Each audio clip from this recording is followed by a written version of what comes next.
नमस्कार साथियों, Pallavi coaching classes में आपका स्वागत है। हम पढ़ रहे हैं रीजनिंग यानी कि मानसिक योग्यता से संबंधित ऐसे प्रश्न जो परीक्षाओं में पूछे जाते हैं। और उसमें अपना जो पहला टॉपिक चल रहा था वो चल रहा था संख्या अक्षर अनुक्रम, ठीक है, या फिर परीक्षण से संबंधित। तो इससे संबंधित जैसे भी प्रश्न परीक्षा में पूछे जाते हैं उससे रिलेटेड आपको जितने भी नियम हैं, मैं 5 नियम करा चुका था, आज 6वां नियम है, ठीक है। और जितने भी नियम होंगे हम सब के सब पढ़ेंगे, यहाँ पर सारी चीज़ें खोल कर बताएंगे आपको, एक चीज़। तो किस प्रकार के प्रश्न बनेंगे और किस प्रकार के पूछे जाते हैं, किस प्रकार के पूछे आगे भी जाएंगे। ओके, चलते हैं। देखो, संख्या श्रृंखला अनुक्रम का नियम नंबर आज है 6। 5 हमने पढ़ लिए थे। जिन्होंने वो 5 नियम नहीं देखे हैं वो जाकर हमारी वीडियो पहली और दूसरी देखे। आज हमारी जो वीडियो है वो वीडियो नंबर क्या है, 3 है, ठीक है। इस प्रकार से 2 हो चुकी थी पहले से। तो चलते हैं आज के पहले 6ठे नियम की तरफ, युग्म श्रृंखला नियम। युग्म श्रृंखला नियम क्या होता है, देखिए एग्जाम्पल के माध्यम से इसे समझते हैं कि इसमें क्या होगा। इसमें कोई भी नियम लग सकता है युग्म श्रृंखला नियम के अंदर।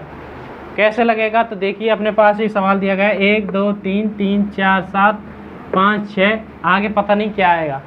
तो हमें एक चीज़ दिखाई दे रही होगी यहाँ पर, जितने भी नियम हमने पढ़े हैं उन सब में देखते हैं कुछ ना कुछ क्या आता है। जैसे यहाँ पर 1 और 2 और उसके बाद आ गया 3, तो मैं यहाँ लगा सकता हूँ। मान लो 1 प्लस में अगर मैं 2 कर दूँ तो कितना आ जाएगा, 3 आ रहा है कि नहीं आ रहा है, सही बात है। यानी कि ये वाला 3 आ चुका है। उसके बाद देखो 3 4 7 है। 3 और 4 को हम ऐसे लिख सकते हैं, 3 + 4 बराबर क्या आ जाएगा, 7। तो इसमें हो क्या रहा है, इसमें ऐसे सीधे सीधे तो कुछ है नहीं कि 1 और 2 को जोड़ा 3 आ गया, 2 और 3 को जोड़ा तो 5 आएगा, लेकिन 5 आ नहीं रहा। आगे बात समझ में। अब 3 और 3 6 को जोड़ेंगे, 3 और 3 को जोड़ेंगे 6 आएगा, 6 के बाद यहाँ पे देखो 7 आ रहा है। ऐसा कुछ हो नहीं रहा है। अब ये भी नहीं कर सकते, अगर मान लो 1 और 1 2 को जोड़ दिया तो 3 आ गया, 2 और 3 को जोड़ा और उसमें से 1 घटा दिया तो भी अपने पास क्या आना चाहिए था, 5 आना चाहिए था, लेकिन आ रहा है 4। अगर मान लो 1 घटा भी दिया हो तो आगे क्या होगा, देखो 3 और 3 6 आ रहा है ना, लेकिन यहाँ 7 आ रहा है ना, हो नहीं रहा है किसी प्रकार से भी। तो हमने क्या काम किया, 1 और 2 को जोड़ दिया सबसे पहले तो 3 आ गया, यानी कि ये वाला निकाल लिया, ठीक है। उसके बाद 3 और 4 जोड़ दिया तो 7 आ गया। अब क्या करें, 5 और 6 को जोड़ दें तो अपने पास क्या आता है, क्या आएगा, 11 आ जाएगा। यानी कि ये वाला ऑप्शन मिल गया ना आंसर में, मिला या नहीं मिला। इस प्रकार से हम इसको निकाल सकते हैं। तो किसी भी प्रकार से पूछा जा सकता है प्रश्न, तो रीजनिंग में। समझ में आ रही बात। आप ये नहीं कह सकते कि मैं इस सवाल को इस प्रकार से करूं कि 1 + 2 3 आ गया, अब 2 और 3 को जोड़ूं कि 5 आ रहा है, लेकिन 5 तो कहीं श्रृंखला में है भी नहीं, और है भी तो कहाँ जाकर है, बहुत दूर जाकर है, ठीक है। तो हमें ये देखना पड़ेगा कि किस प्रकार की श्रृंखला दी गई है। आगे बात समझ में। अब देखो अगला सवाल है, उसको देखते हैं उसमें क्या हो रहा है। तो देखो इसको कैसे करेंगे, यहाँ अपने पास है 9 और 4, आगे की संख्या में क्या आ रहा है, 36 आ रहा है। अब इनके बीच में क्या कोई संबंध है, और उसके बाद 18 आ रहा है। अगर उल्टा चलते हैं तो एक चीज़ समझ में आ रही है कि 18 दूनी तो 36 होता अगर इसमें 2 का गुणा किया जाए तो, लेकिन 36 में कितने का गुणा किया जाए, अगर मान लो 2 का ही गुणा करते हैं तो ये 72 आता है, तो यानी कि ये गलत हो जाएगा, ठीक है। तो हमें किसी और तरीके से सोचना पड़ेगा। तो इसको युग्म के रूप में सोचते हैं हम, यानी कि ये 9 और 4 है। अगर मैं 9 का गुणा 4 से कर देता हूँ तो मेरे पास कितना आता है, 36 आता है या नहीं आता। यानी कि मुझे अगली संख्या तो मिल गई है ना, मिली या नहीं मिली। अब देखो मेरे पास है 3 और 6, 36 है। अगर मैं इन दोनों का गुणा कर दूं तो 3 और 6 का, तो मेरे पास क्या आएगा, 18 आ जाएगा। यानी कि मुझे अगली संख्या फिर मिल गई। आगे बात समझें। तो देखो 36 भी आ गया, 18 भी आ गया, 94, और इस प्रकार से हमने क्या काम किया है, इन दोनों का आपस में गुणा कर लिया। जो जो इसके अक्षर दे रखे, 9 और 4 का गुणा किया तो 36 आ गया, 3 और 6 का किया तो 18 आ गया। अब अगली संख्या का भी यही काम करें तो 1 गुणा में क्या कर दूं, 8, तो क्या आ जाएगा मेरे पास, 8। ये क्या हो जाएगा अपना आंसर। आगे बात समझें। तो कौन सा ऑप्शन है, देखो ऑप्शन नंबर सी इसका राइट आंसर हो जाएगा। इस प्रकार से आगे बात समझ। अब चलते हैं अपने अगले क्वेश्चनों की तरफ। अब देखिए ये अगला प्रश्न है 3, 4, उसके बाद 7, उसके बाद 11, उसके बाद 18, उसके बाद 29। अब हमें ये देखना है कि इसमें किस प्रकार से हम इसका मान निकालेंगे। तो देखो यहाँ पे क्या कर रहे हैं, इसमें दे रखा है 3 और 4 का अगर हम जोड़ें, देखो 3 + 4 कर दें तो अपने पास क्या आता है 7, सही है। 7 और 4 को जोड़ें तो 4 + 7 = 11 आ जाएगा। अगर देखो अब उसके बाद 7 और 11 को जोड़ें तो 18 आ जाएगा। ठीक है, क्या हो रहा है, पहले दूसरी संख्या जुड़ी, उसके बाद तीसरी आ रही है, फिर दूसरी और तीसरी जोड़ी, चौथी आ गई, तीसरी और चौथी जोड़ेंगे 5 में आ जाएगी। तो इसके बाद कौन सी जुड़ेगी, 11 और 18। तो 11 में जोड़ेंगे हम 18, तो हमारे पास कितना आ जाएगा 29। ये सारी चीज़ें हमारे पास आ रही हैं आराम से। ठीक है, अब हमें निकालना है कि यहाँ पर क्या आएगा, क्वेश्चन मार्क कीजिए। तो इन दोनों को जोड़ देते हैं, 18 + 29, तो अपने पास क्या जाएगा 8 और 8 16 और 1 17 और 3 और 1 4, तो अपने पास आ जाएगा 47। तो कौन सा ऑप्शन राइट हो जाएगा, option number A right answer. इस प्रकार से हम इसको हल कर सकते हैं। अब आगे देखते हैं, देखो एक और सवाल इसमें दे रखा है 75, 35, 15, उसके बाद क्या आएगा ये हमें बताना है। तो देखो 75 को मैं लिख सकता हूँ 7 × 5, तो मेरे पास 35 आ जाएगा, सही है। ये पिछले वाले क्वेश्चन की तरह ही कर रहे हैं इसको। और 3 × 5, तो ये हो जाएगा अपने पास 15, और 1 का गुणा अगर 5 से किया तो 5, तो ये कौन सा आ जाएगा, क्वेश्चन मार्क कीजिएगा 5, यानी कि बी ऑप्शन राइट आंसर हो जाएगा। ठीक है, अब चलते हैं अपने अगले क्वेश्चन की तरफ। अब चलते हैं, देखो अगला नियम है, देखो इसमें मैंने 2 तरीके बताए थे आप लोगों को, संख्या श्रृंखला अनुक्रम और अक्षर श्रृंखला अनुक्रम, दो भागों में बांटे थे। उनमें जो पहला वो था, वो उसमें क्या था कि क्वेश्चन मार्क के स्थान पर बताना है कि क्या आएगा। दूसरे में था भिन्न संख्याओं को छांटना। ठीक है, अगला पद ज्ञात करो और दूसरे पे क्या था, भिन्न पद को छांटिए। अब इनमें से हमें भिन्न पद छांटना है, इसमें क्वेश्चन मार्क नहीं है ना। तो देखो इसको कैसे करेंगे, यहाँ हमें दिया गया है 25, उसके बाद 37, 49 और 64 और 81, इनमें से हमें भिन्न पद छांटना है। भिन्न किस तरीके से होगा, देखो ये लिखा हुआ है 25, इसको हम लिख सकते हैं 5 का स्क्वायर। ठीक है, आगे है 49 को हम क्या लिख सकते हैं 7 का स्क्वायर। ठीक है, आगे है 64 को क्या लिख सकते हैं 8 का स्क्वायर। और 81 को क्या लिखा जा सकता है 9 का स्क्वायर। ठीक है, तो बीच में आ रहा है 37 क्या यहाँ पर गलत है, 37 गलत क्यों, क्योंकि अगर यहाँ पर 36 होता तो अपने पास 6 का स्क्वायर भी आ जाता, जिसकी कमी है यहाँ पर। 5 का हो गया, 7 का हो गया, 8 का हो गया, 9 का हो गया, लेकिन किसका नहीं है। तो कौन सा गलत है अपने पास, गलत हो जाएगा ये बी वाला। ठीक है, इसका मतलब 37 यहाँ पर नहीं आएगा, क्या आएगा यहाँ पर आएगा 36 आना चाहिए, जब जाके ये श्रृंखला क्या होगी, सही होगी। आगे चलते हैं अगले देखिए श्रृंखला की तरफ। इसमें दे रखा है 5, 5, 7, 11, 15 और 25, 5, 5, 7, 11, 15 और 25। ठीक है, अब हमें इनमें से छांटना है कि कौन सी संख्या हमारी गलत है। ठीक है, तो देखो कैसे करेंगे इस सवाल को। देखो यहाँ पर 5 है और यहाँ भी 5 आ रहा है, उसके बाद 7 है, उसके बाद 11 है, उसके बाद 15 है और उसके बाद 25 है, यानी कि इनमें कुछ ना कुछ आपस में जुड़ता जा रहा है। तो देखो किस प्रकार से जोड़ेंगे हम इसको। अगर मैं यहाँ पर 0 जोड़ देता हूँ, 5 में 5 मतलब 0 जोड़ेंगे तो 5 ही आएगा, मतलब हमने कुछ नहीं जोड़ा। उसके बाद इसमें मैं जोड़ देता हूँ प्लस का 2, तो मेरे पास क्या आया 7 आ गए। 5 में प्लस का 2 करेंगे तो 7 आ जाएगा। यहाँ मैंने देखा कि प्लस का 4 हो रहा है, यानी कि 0, 2, 4 आ गया, सही है, तो 11 आ जाएगा। अब मुझे यहाँ क्या करना पड़ेगा, देखो 0 जोड़ा, 2 जोड़ा, 4 जोड़ा, अब कितना जुड़ेगा 6 जोड़ेंगे तो मेरे पास क्या आएगा, देखो ये आएगा 11 में 6 जोड़ेंगे तो 17, कितना बनेगा 17। और 17 के बाद मुझे क्या जोड़ना पड़ेगा, यहाँ पर प्लस का 8 जोड़ना पड़ेगा, सही है भाई। 0 जोड़ा, उसके बाद 2, उसके बाद 4, उसके बाद 6, उसके बाद 8, यानी कि ये सब क्या है, सम संख्या जुड़ती हुई जा रही है। ठीक है, तो 17 में 8 जोड़ेंगे तो 25 आ जाएगा, ये सही है, ये सही है। ये भी सही है, ये भी सही है, ये भी सही है और ये भी सही हो गया है, क्योंकि 5 में 0 जोड़ेंगे तो 5 आ जाएगा, 5 में 2 जोड़ेंगे तो 7 आ जाएगा, 7 में 4 जोड़ेंगे तो 11 आ जाएगा, लेकिन 11 में 6 जोड़ेंगे तो 17 आता है, जबकि 15 नहीं आता। तो अपना राइट आंसर क्या होगा यहाँ पर? 15। 15 क्या है? गलत है, यानी कि इसमें कौन सा पद गलत हो गया? 15। ठीक है, तो अपना राइट आंसर हो जाएगा सी ऑप्शन। आगे देखो, एक सवाल और लिख देता हूँ मैं आप लोगों के लिए, तो इसको करते हैं। देखो कैसे करेंगे। 2 10, 2 के बाद है 10, 10 के बाद है 28, 28 के बाद है यहाँ पर 16, नहीं 28 के बाद 65, 65, 65 के बाद है 126 और 217। तो देखो अब इस सवाल को कैसे करेंगे। हमारे पास क्या दिया गया है यहाँ पर? 2 है, 10 है, 28 है और 65 है, 126 है और 217 है। तो देखो इसको करने के लिए सबसे पहले अपन क्या करते हैं, यहाँ पर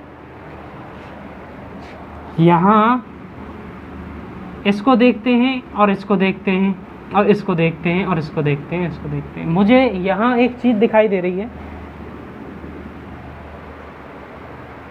कि ये 28 है, इसको मैं 27 + 1 लिख सकता हूँ, सही है। इसको मैं 1 + 1 लिख सकता हूँ या नहीं लिख सकता? 2 हो जाएगा। इसको मैंने 27 + 1 लिख दिया, इसको मैं 9 + 1 लिख सकता हूँ या नहीं लिख सकता? लिख सकते हैं ना। आगे देखो, इसको लिख सकते हैं हम 64 + 1 लिख सकते हैं या नहीं लिख सकते? अपन को एक चीज़ दिख रही है, यहाँ पर वर्ग हो रहा है किसी से किसी संख्या का, ठीक है। तो यहाँ पर 125 + 1 लिख दिया और ये हो जाएगा 216 + 1।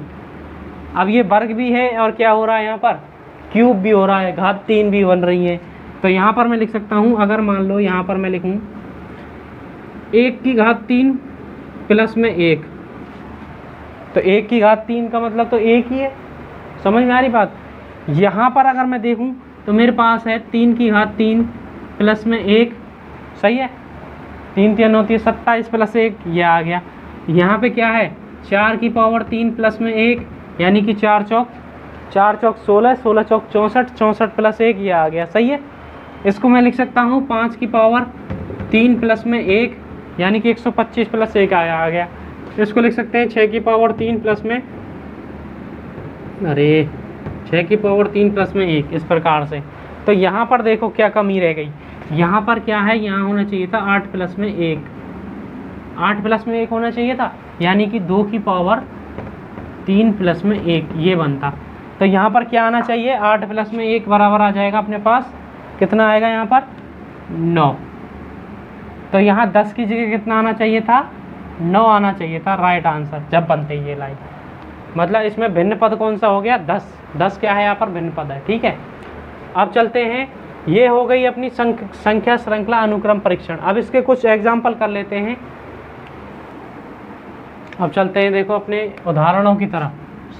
संख्या श्रृंखला अनुक्रम के क्या है एग्जाम्पल? अब मैं ले रहा हूँ, बहुत सारे एग्जाम्पल हम करेंगे।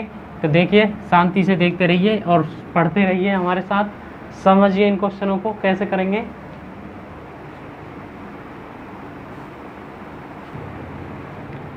तो ये अपना पहला क्वेश्चन देखते हैं, आइए करते हैं इसको। 2 3 5 7 11 13, उसके बाद अगला पद क्या आएगा? तो हम यहाँ देख सकते हैं 2 3 5 7 11 13, ये सभी कैसी संख्या हैं? अभाज्य संख्या। कैसी संख्या हैं? अभाज्य संख्या। अभाज्य संख्या कौन सी होती हैं? जिनमें किसी और संख्या का भाग नहीं जाता है, अभाज्य संख्या वो होती हैं। तो यहाँ पर देखो 17 अभाज्य संख्या है, 11 अभाज्य संख्या है, 12 नहीं है और 15 भी नहीं है। तो अपना एक ही ऑप्शन राइट आंसर आ रहा है, कौन सा? 11 इसमें दे ही रखा है, तो 17 अपना राइट आंसर हो जाएगा। हाँ, बहुत ही आसान। आगे चलते हैं दूसरे सवाल की तरफ। देखिए 5 और 2, उसके बाद 7, 3 9, उसके बाद 5, उसके बाद 11, उसके बाद 7। देखो अब यहाँ पर जो श्रृंखला है वो किसी प्रकार से नहीं बन रही है। इसको 2 भागों में बांट लेते हैं। देखो 1, 5 के बाद आ गया 7, 7 के बाद आ गया 9, 9 के बाद आ गया 11, तो 11 के बाद आप सब जानते हैं क्या आ जाएगा? सीधी सी बात है, यहाँ पर 13 ही बनेगा, है ना। और ये दूसरी वाली भी देख लेते हैं। 2 के बाद 3, 3 के बाद 5, 5 के बाद 11 है 7, ये श्रृंखला है। देखो 2 के बाद 3, 3 के बाद 5, 5 के बाद 7। अगर मान लो ये एक और क्वेश्चन मार्क लगा देता आगे तो इसकी जगह अगला उत्तर क्या आता? देखो 2 के बाद 3, 3 के बाद 5, 5 के बाद 7, 7 के बाद क्या आता? 11 आ जाता। तो यानी कि 2 के बाद 3, 3 के बाद 5, 5 के बाद 7, 7 के बाद क्या आता? 11 अगला उत्तर। इस 13 के बाद क्या आता? यहाँ पर 11, इस प्रकार से। ठीक है, तो इसका राइट आंसर हो जाएगा ए ऑप्शन। सही है। ये ऊपर वाली कैसी संख्या थी? 5 के बाद 7, 7 के बाद 9, 9 के बाद 11, यानी कि विषम संख्या। कैसी संख्या है? विषम संख्या। और अपने पास ये नीचे वाली कैसी है? अभाज्य संख्या। कैसी संख्या है? अभाज्य संख्या। आगे देखते हैं, एक और एग्जाम्पल ले लेते हैं यहीं की यहीं तीसरे नंबर पे। तो तीसरे नंबर पे अपने पास हो जाएगा 4, 6, 8, 10, 12, 14। इसके बाद क्वेश्चन मार्क। तो आप सब जानते हैं इसके बाद कौन सा पद आएगा। तो देखो 4 के बाद 6 है, 6 के बाद 8 है, 8 के बाद 10 है, 10 के बाद 12, 12 और 2 14। तो इन सब में कितना जुड़ रहा है? +2 +2 +2 +2 और +2 और आगे भी +2, यानी कि कितना आंसर आ जाएगा? 16 आंसर आ जाएगा इसका। सही है। आगे चलते हैं, एक और प्रश्न ले लेते हैं। 3, 5, 7, 3, 5, 7, 9, 11, 13, 11 के बाद 13, 13 के बाद 15। ठीक है, अब इसमें देखो 15 भी आ गया है। तो अपने पास क्या आ रहा है यहाँ पर? अगला ये पूछ रहा है कि अगला क्वेश्चन मार्क की जगह क्या आएगा? ये क्वेश्चन मार्क। तो यहाँ देखो 3 के बाद क्या? देखो इनमें अगर मैं 2 2 जोड़ देता हूँ सब में, +2, 3 तो 5 हो गए, 5 में अगर 2 जोड़ेंगे तो 7 हो जाएंगे, 7 में अगर 2 जोड़ेंगे तो 9 हो जाएंगे, 9 में 2 जोड़ेंगे तो 11, 11 में 2 जोड़ेंगे तो 13 और 13 में 2 जोड़ेंगे तो 15 और 15 में 2 जोड़ेंगे तो इसका आंसर कितना आ जाएगा? 17। वाह भाई वाह, इसका 16 और इसका 17। अगला देखते हैं कहीं उसका 18 ना आ जाए। आगे चलते हैं, अगला प्रश्न है अपने पास। यहाँ ले लेता हूँ एक क्वेश्चन। देखो 1, 4, उसके बाद 3, उसके बाद 5, उसके बाद 5, उसके बाद 6, उसके बाद 7, उसके बाद 7 और उसके बाद क्वेश्चन मार्क। अब मैं थोड़ा सा पानी पी लेता हूँ। अब देखिए अगला 1, 4, 3, 5, 5, 6, 7, 7। तो अगला पद पूछ रहा है क्या आएगा। तो देखिए इसको कैसे करेंगे। इसके भी 2 पार्ट कर लेते हैं जैसे इनके किए हैं।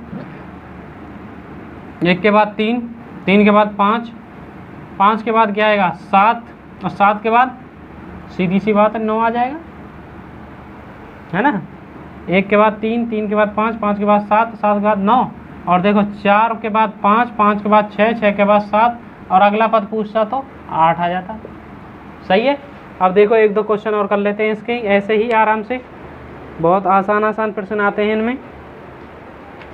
तो देखो एक और प्रश्न ले लेते हैं। अब थोड़ा सा कठिन ले लेते हैं जिससे हमें करने में मज़ा सा आए। तो देखो इसको ले लेते हैं क्वेश्चन मार्क 2, 3, 6, 2, 3, 6, 6 के बाद 18 और 18 के बाद 108 और 108 के बाद क्वेश्चन मार्क। तो देखो इसमें अगला पद क्या आएगा।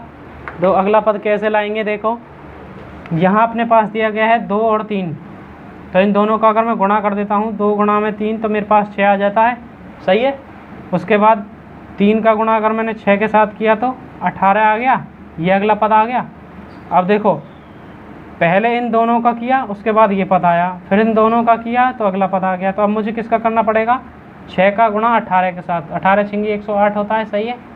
अब 18 का गुणा मैं 108 के साथ करूं तो मेरे पास क्या उत्तर आएगा? देखो 18 अट्ठे तो 18 अट्ठे हो जाएंगे 144 और 18 कम 18। देखो 44 क्यों उतार लिया? क्योंकि साथ में 0 भी है। ठीक है। और हासिल लग जाएगी अब 1 तो 18 कम 18 तो ये हो जाएगा 1844। इस प्रकार से अपने ये राइट आंसर हो जाएगा 1844। एक हासिल और रह गई तो ये 1944 हो जाएगा। देखो 18 अट्ठे होता है 144, 44 उतार लिया, हासिल लग गई 1 तो 18 कम 18 हासिल तो हमने लगाई नहीं थी। इसलिए 19 हो जाएगा ये यहाँ से लगाने के बाद। तो यह जाएगा 1944 राइट आंसर इस सवाल का। एक और सवाल ले लेते हैं साथ के साथ। तो देखो यहाँ पर